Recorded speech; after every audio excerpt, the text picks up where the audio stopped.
একটা কথা বলতে চাচ্ছিলাম। আমি একটা ফেসবুক স্ট্যাটাসে একটা জিনিস দেখছি, কোন এক আপু একটা স্ট্যাটাস দিয়ে বলছে যে আমি আমার বাবার কারণে বা আমার ফ্যামিলির কারণে আমি আজ ডিভোর্সি। মানে সে ডিভোর্স, মানে তার স্বামীকে ডিভোর্স দিয়েছে বা তার স্বামী তাকে ডিভোর্স দিয়েছে।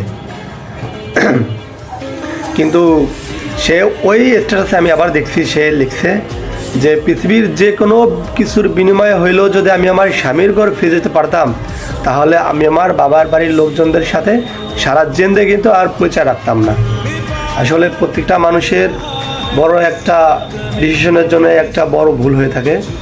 তাই এটা আপনারা যারা এই ভিডিওটা দেখবেন, যে আপুগুলো আছেন তারা একটু হুঁশিয়ার হয়ে থাকবেন, কারণ যে আপনার জীবনে আপনার একটা সিদ্ধান্তই বড় সিদ্ধান্ত।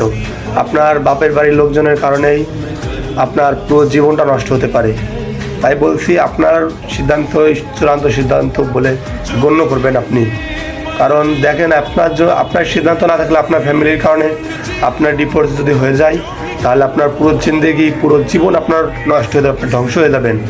সেই কারণে যে আপুগুলো আমার ভিডিওটা দেখবেন অবশ্যই মাথায় রাখবেন যে যে কোনো বিনিময় হইলেও স্বামী যতই কষ্ট দিক, যতই আপনাকে নেঠা গঞ্জাম আপনার সাথে করুক, কখনও তাকে ছেড়ে যাবেন না। আশা করি সবাই বুঝতে পারছেন। আসসালামু আলাইকুম।